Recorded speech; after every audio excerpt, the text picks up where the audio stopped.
El libro de Apocalipsis. Repaso de la lección del primer trimestre del 2019.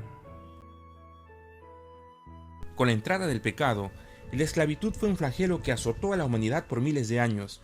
Las sociedades antiguas vendían y compraban esclavos como objetos.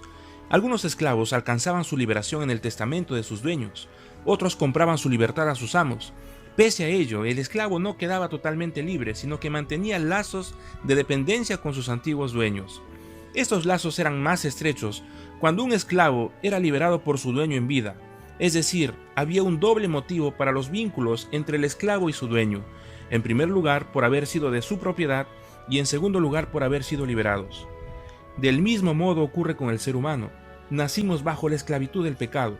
Solo y únicamente Dios, nuestro Creador, a través de su plan de salvación pudo libertarnos del pecado y la muerte eterna, de manera que pertenecemos al Señor tanto por creación y por redención, siendo estos motivos de adoración en el cielo en los capítulos 4 y 5 de Apocalipsis, como veremos a continuación. El tema de esta semana lleva por título Digno es el Cordero. El versículo principal dice: No llores, he aquí el león de la tribu de Judá, la raíz de David, ha vencido para abrir el libro y desatar sus 7 sellos. Apocalipsis 5, versículo 5. Esta semana, con el estudio de los capítulos 4 y 5 de Apocalipsis, el escenario de las visiones se trasladó de la tierra hacia el cielo, teniendo lugar en la sala del trono de Dios. Cada sección de las visiones de todo el libro de Apocalipsis está precedida por visiones del santuario celestial. En este caso se muestra la centralidad del ministerio sumo sacerdotal de Cristo, siendo además el soberano de los asuntos terrenales y la redención del ser humano. Para el estudio de los capítulos 4 y 5 de Apocalipsis y para una mejor comprensión de su simbolismo, es necesario tener en cuenta los siguientes aspectos. En primer lugar, los capítulos 4 y 5 de Apocalipsis son una parte introductoria de los 7 sellos que continúan hasta el capítulo 8. En segundo lugar, el tema de fondo es el gran conflicto, en el cual Satanás desafió y puso en duda el gobierno justo de Dios y su autoridad. Finalmente, en los capítulos 4 y 5 se describe una reunión en la sala del trono celestial, donde se ratifica el legítimo gobierno y autoridad de Dios sobre el universo, tomando lugar así la entronización del Señor Jesús. Visión de la sala del trono celestial en Apocalipsis 4. Este capítulo trata de una visión en el cielo, específicamente en la sala del trono de Dios, en la cual se registra una descripción del trono, los 24 ancianos, los 4 seres vivientes y la adoración que ellos realizan al Señor. En cuanto a la descripción del trono de Dios, Apocalipsis 4.1 dice: Después de esto miré, y aquí una puerta abierta en el cielo, y aquí un trono establecido en él. Alrededor del trono de Dios había un arco iris, el cual es símbolo de la misericordia y la fidelidad de Dios hacia sus promesas, tal como sucedió en Génesis después del diluvio. La presencia de relámpagos, truenos y voces del versículo 5 denotan la majestad y poder de Dios. Seguidamente tenemos los 24 ancianos. Apocalipsis 4.4 dice: Y alrededor del trono había 24 tronos, y vi sentado en ellos 24 ancianos, vestidos con ropas blancas, con coronas de oro en sus cabezas. Al revisar la evidencia bíblica, el término anciano es empleado para referir a los seres humanos y no a seres angelicales. Las túnicas blancas es símbolo de la justicia de Cristo, y la corona en sus cabezas símbolos de victoria. El número 24 representa al pueblo de Dios en su plenitud. Siendo estos 24 ancianos la multitud que Cristo trajo a la vida en su resurrección, de acuerdo a Mateo 27, 51 al 53, los cuales fueron presentados por Cristo ante el Padre como primicias de la gran resurrección en su segunda venida.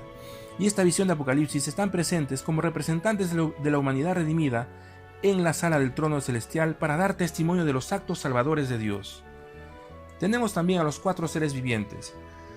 Apocalipsis 4.6 dice que son llenos de ojos por todos lados, con 6 alas cada uno. Los 4 seres vivientes son seres celestiales, asistentes del trono de Dios. Sus alas denotan rapidez para cumplir su misión, y el simbolismo de muchos ojos señalan su conocimiento e inteligencia superior. Y todas las descripciones sobrenaturales de cada uno de ellos representan la plenitud de sus funciones y poderes. Finalmente tenemos la adoración a Dios. Tanto los 24 ancianos como los 4 seres vivientes rinden su adoración al Señor. Apocalipsis 4.8 dice: Y no cesaban día y noche de decir: Santo, santo, santo es el Señor, Dios Todopoderoso, el que era, el que es y el que ha de venir. Asimismo los 24 ancianos se postran delante de él y lo adoran. Echan sus coronas delante del trono diciendo: Señor, digno eres de recibir la gloria, la honra y el poder, porque tú creaste todas las cosas y por tu voluntad existen y fueron creadas. Como se puede notar, en la adoración de Dios se enaltece su poder creador. El libro sellado en Apocalipsis 5. En este capítulo tenemos una descripción del libro sellado, crisis en el cielo, la solución de esta crisis, la adoración a Dios y finalmente la entronización de Cristo y el Pentecostés. En primer lugar tenemos el libro sellado, que estaba en la mano derecha del Padre a la espera de ser abierto por alguien digno de tomarlo. El libro sellado contiene los misterios y planes salvadores del Señor Jesús. En segundo lugar, se describe crisis en el cielo. Ante la pregunta del ángel, ¿quién es digno de abrir el libro y desatar sus sellos?, no se halló ninguno entre los seres creados. Apocalipsis 5:3 dice, y ninguno ni en el cielo ni en la tierra ni debajo podía abrir el libro ni aún mirarlo. Juan continúa describiendo, y lloraba yo mucho porque no se había hallado a ninguno digno de abrir el libro, ni de leerlo ni de mirarlo.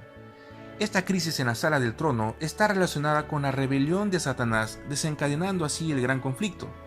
El llanto de Juan expresa el clamor de la humanidad por liberación de la esclavitud del pecado y la opresión de Satanás. En tercer lugar, se muestra la solución de la crisis. El versículo 5 dice, y uno de los ancianos me dijo, no llores, he aquí que el león de la tribu de Judá, de la raíz de David, ha vencido para abrir el libro y desatar sus 7 sellos.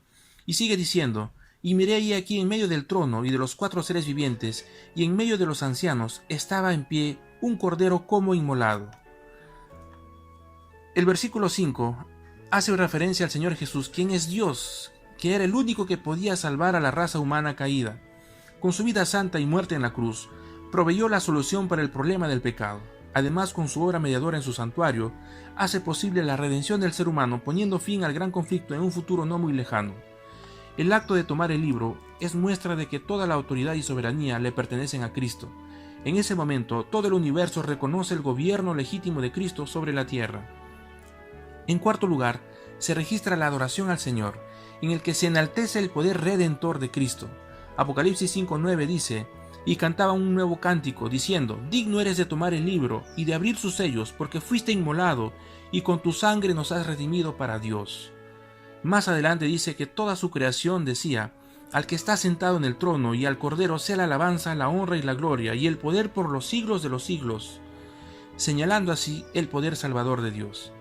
Finalmente tenemos la entronización de Cristo y el Pentecostés. El derramamiento del Espíritu Santo, efectuado en el Pentecostés, es la confirmación de la entronización de Cristo, como sumo sacerdote y como rey en el santuario celestial, siendo nuestro mediador ante el Padre y dando cumplimiento al plan de redención en su aspecto final. Por ello, una vez realizado la entronización de Cristo, el Espíritu Santo descendió sobre sus discípulos, siendo descrito en Apocalipsis 5:6 como los 7 Espíritus de Dios enviados por la tierra. El derramamiento del Espíritu Santo significa que Jesús se había presentado ante el Padre y que Dios había aceptado su sacrificio en favor de la humanidad. Reflexión. La ascensión de Cristo al cielo fue la señal que sus seguidores iban a recibir la bendición prometida. Cuando Cristo entró por los portales celestiales, fue entronizado en medio de la adoración de los ángeles.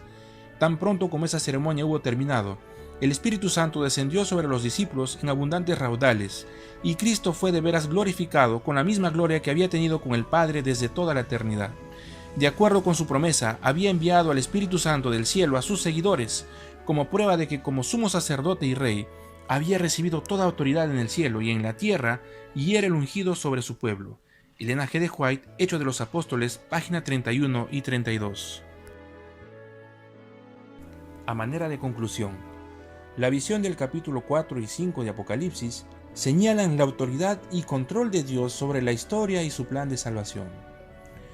La adoración constante que se lleva a cabo en el cielo está centrada en Dios y sus poderosos actos en favor nuestro. Y finalmente, Cristo era el único quien podía redimirnos, y en Él está puesta toda nuestra esperanza de salvación. Aplicación. El mismo Señor Jesús, quien está al control de la historia de este mundo, está en el control de tu vida. No existe situación, dolor, tristeza o problema que pase desapercibido ante un Dios santo y misericordioso. Él te sostendrá en medio de la prueba. Nuestra verdadera adoración debe estar centrada en Dios y no en nosotros. Finalmente, gracias a Cristo, Tenemos oportunidad de salvación. Acude a sus brazos de amor en medio de tus derrotas y caídas. Búscalo mientras pueda ser hallado. Hoy Él intercede por ti. Responde a las siguientes preguntas. ¿De qué manera nuestra adoración al Señor podría estar centrada en nosotros y no en Él? Teniendo en cuenta la observancia del sábado, es un acto de adoración porque además de ser una señal es un recordatorio de Dios como nuestro Creador y Redentor. ¿Cómo está tu adoración con el día sábado? ¿Haces la voluntad de Dios o sigues tu propia voluntad? Finalmente, ¿acudes y participas los días sábados a los programas de la iglesia, tanto en la mañana y en la tarde? Actividades prácticas. Realiza el culto de recepción de sábado con tu familia todos los viernes de tarde. Intégrate en la clase de escuela sabática, además de involucrarte en el trabajo misionero con tu grupo pequeño. Dios te bendiga y guíe en tu adoración al Señor Jesús.